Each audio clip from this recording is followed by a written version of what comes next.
Ever feel like everyone's tossing around the word fundamentalism, but nobody's really unpacking it? Well, get ready, because today we're taking a deep dive into that. We're going to explore the why behind intolerance, where it comes from, and, the historical stuff we need to understand. And you hit the nail on the head. What's fascinating is how this crosses all these different religions, right? We're not just talking about one faith here. Right. It's about seeing the common threads. Exactly. And the work we're looking at today by scholar Tony Moubarak, he connects the dots between, get this, Judaism, Christianity, and Islam. I mean, talk about ambitious.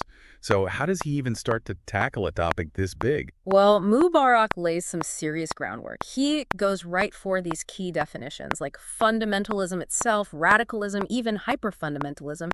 He wants to make sure right from the get-go we're all understanding these terms the same way. Which is crucial because, let's be real, those words get thrown around so casually sometimes. It's like, okay, but what are we really talking about? Exactly, and that's his point. It's not as simple as just having strong beliefs, right?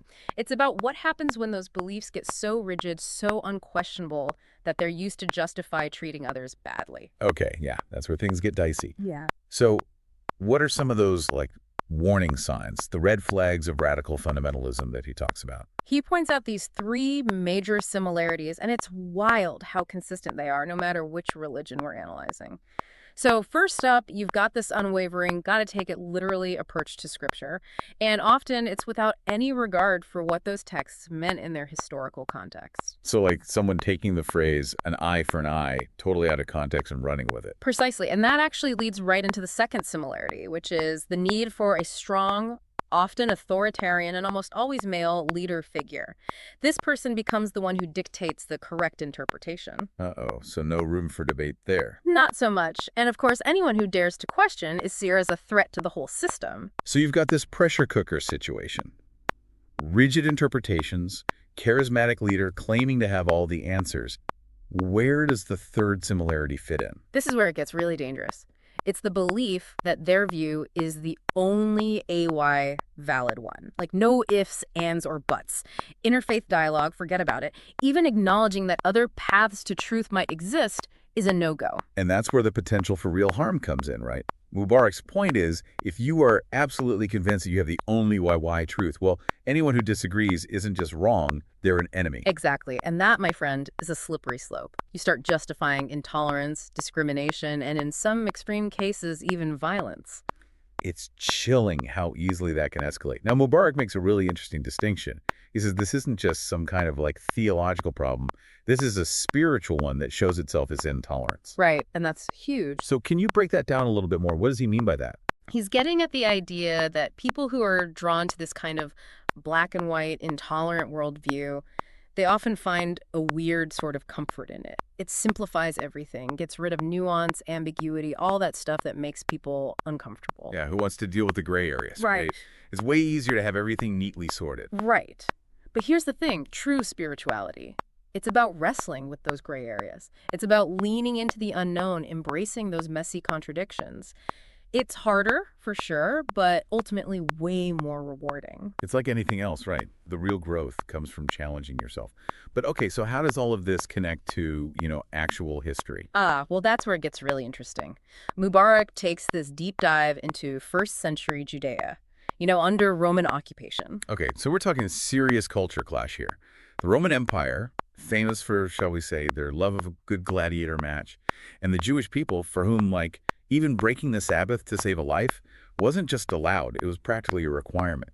You got it. Talk about a recipe for tension, right? You've got the Romans, violence is entertainment, it's a tool, it's how they exert control, totally at odds with the Jewish emphasis on the sanctity of life.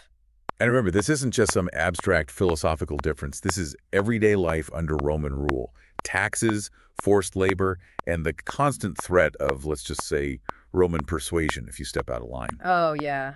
And that pressure cooker is where groups like the Essenes come in. These guys saw the Romans as straight-up enemies of God. And they weren't afraid to back that view with some, let's call it creative interpretations of their scriptures. Yeah, we've all seen how easily scripture can be twisted to fit an agenda. Mubarak's analysis of their commentaries is fascinating. They were taking passages that, in their original historical context, might have meant something totally different. And they were using them to justify this intense hatred for the Romans. Talk about cherry picking. Right. And they weren't the only ones playing this game. You've also got the zealots, the OG radicals. These guys were notorious for, let's just say, taking matters into their own hands. Daggers, torches, robberies, you name it. So we're talking full-on rebellion. Oh, absolutely. They wanted Roman rule gone, and they weren't too picky about the methods. And their story is like a giant warning sign about the danger of using a literal interpretation of Scripture to justify violence. Because in their minds, they were fighting a holy war. The ends justified the means. It's easy to see how things can spiral out of control when you start believing that, which makes, Jesus' message of love and forgiveness all the more radical, right? This is a guy living in a time of intense oppression, hatred everywhere, and he's preaching compassion for your enemies. It's mind-blowing when you really think about it. You can't fully grasp how radical Jesus' message was without understanding the historical context. He was directly challenging the dominant ideologies of his time, the powers that be. He was calling for a complete overhaul of the system. Love as resistance. It really makes you think about how easy it is to misinterpret scriptures, especially when you're looking for a way to justify, violence or hatred.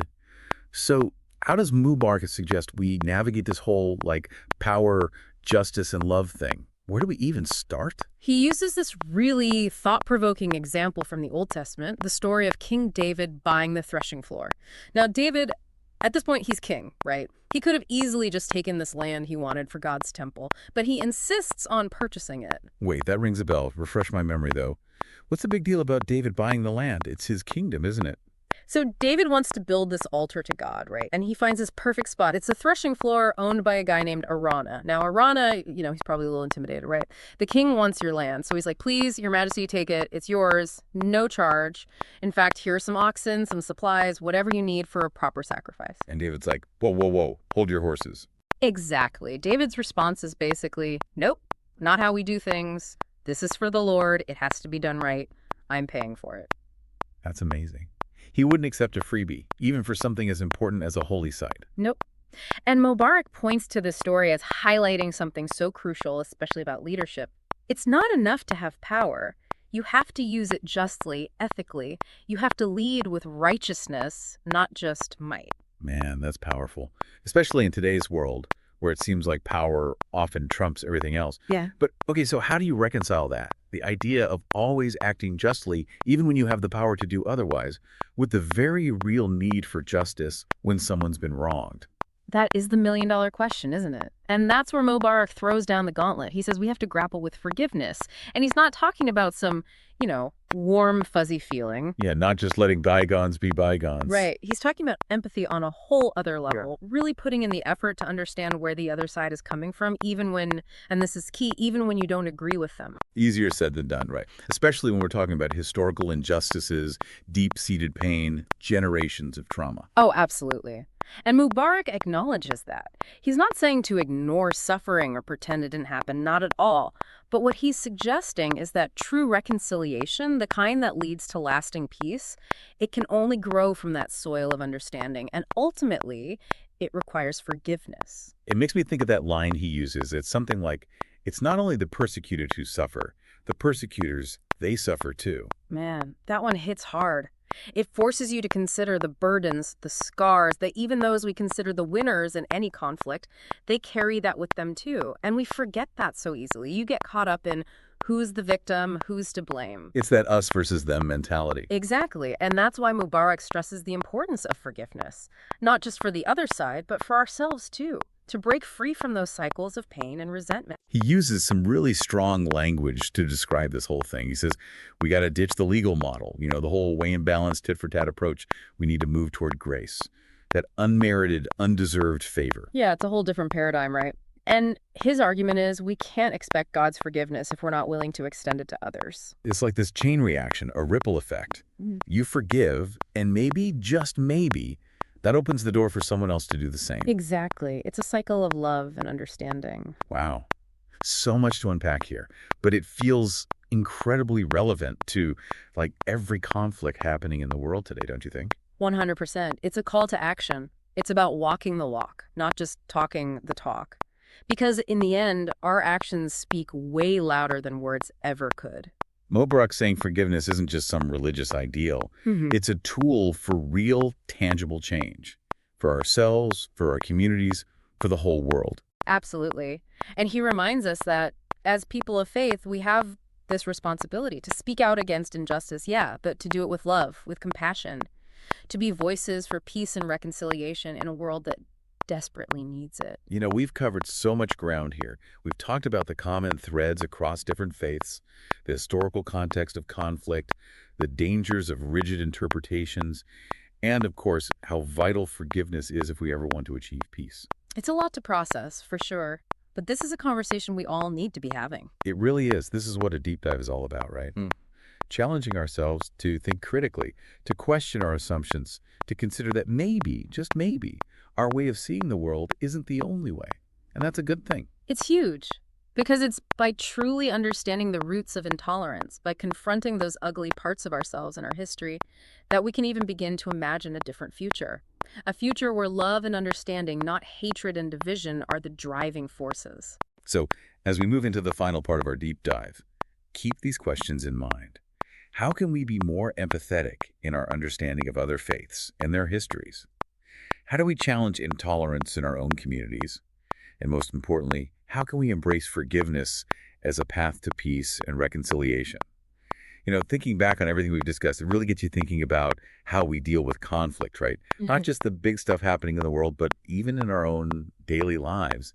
And Moubarak talks about this idea of what he calls listening love.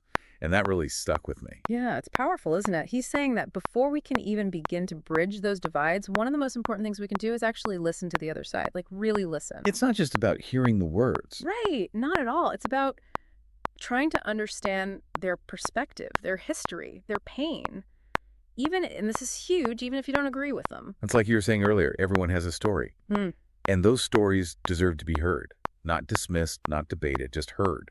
And that's where real empathy starts to grow. 100%.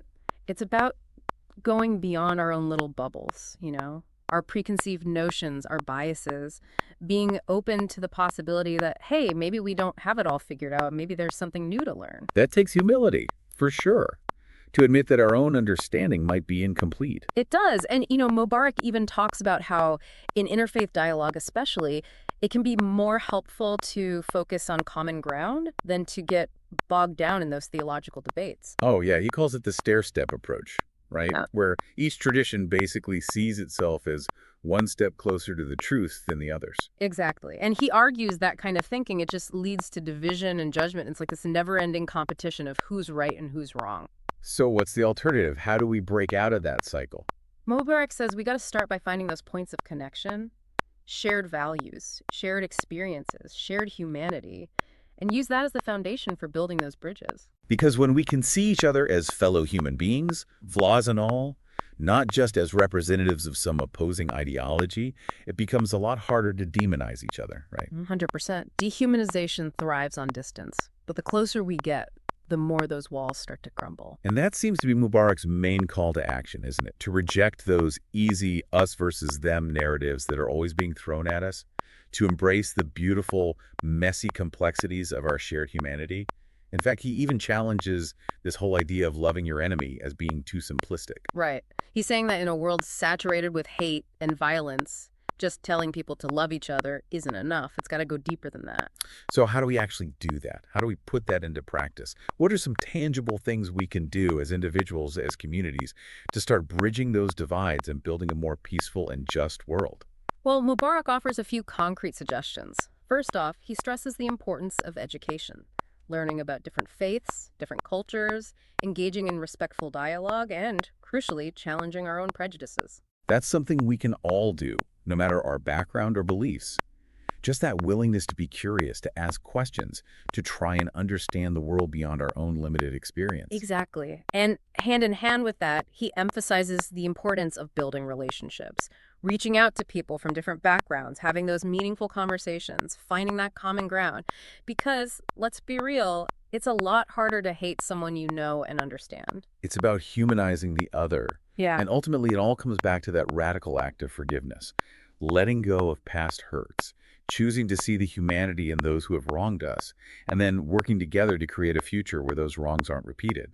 It's not easy, not by a long shot. But as Moubarak reminds us, it's really the only way to break those cycles of violence and hatred that have plagued humanity for far too long. It's the path to true, lasting peace. Well, this deep dive has been, to say the least, thought-provoking.